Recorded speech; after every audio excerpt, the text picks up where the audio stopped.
Director Kathryn Bigelow was inspired to unearth this event by the Ferguson riots, where an unarmed black teenager was fatally shot by a white police officer. And in a way, that's the most depressing thing about Detroit. Update everyone's fashion sense, throw in a few smartphones, and you could very well be setting this in 2017. I suppose the more things change.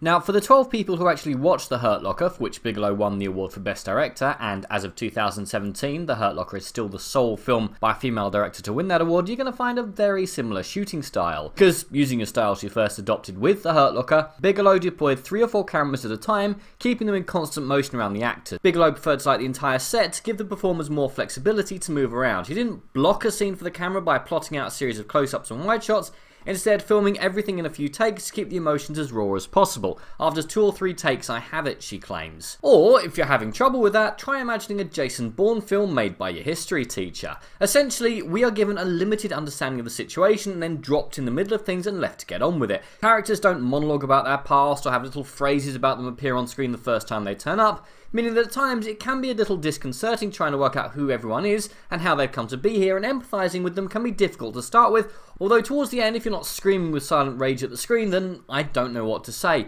Because it's easy to mock Detroit and make RoboCop jokes, but the film shows us a world where a police officer can shoot a man and be back on the beat a few hours later, where brutal violence is seemingly consequence-free depending on the colour of your skin, and again, it would be almost effortless to update this to 2017. Essentially, this movie is based on the Algiers motel incident during Detroit's 1967 12th Street riot, which prior to this film I'd never heard of. And that's quite a limiting idea when you think about it, taking a citywide riot, which was an inevitable result of systemic racism and took place over several nights, and choosing to focus on its most notorious aspect, that 3 teenage civilians, all of them black, were beaten and killed by police. 9 others, 2 white females and 7 black males, were badly beaten and humiliated by members of a riot task force composed of the Detroit Police Department, the Michigan State Police, and the Michigan Army National Guard, as well as a private security guard.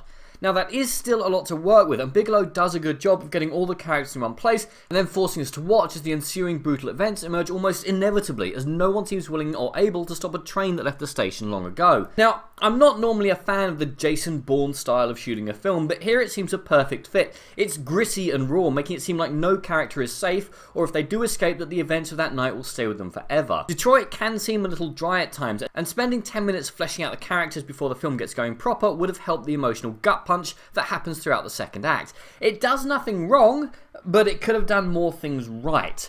And why it was released at the height of blockbuster season is simply beyond me. It needs 10 more minutes to be spent developing the characters in the first act, either another 15 minutes on its third act, or to spin that off into a different film. As is, it's solid, but more workmanlike than the passion project this needed to be, with material that sadly seems like it won't be out of date in another 15 years. I definitely think you should see it, but with a few more tweaks, this could definitely have been another Best Picture contender, or arguably one of the most unmissable films of the year. But what did you guys think? And what is your favourite based on a true event film? Comment below, let me know. I'm Daniel, this has been A Dunking. If you enjoyed this video, please like, share and subscribe.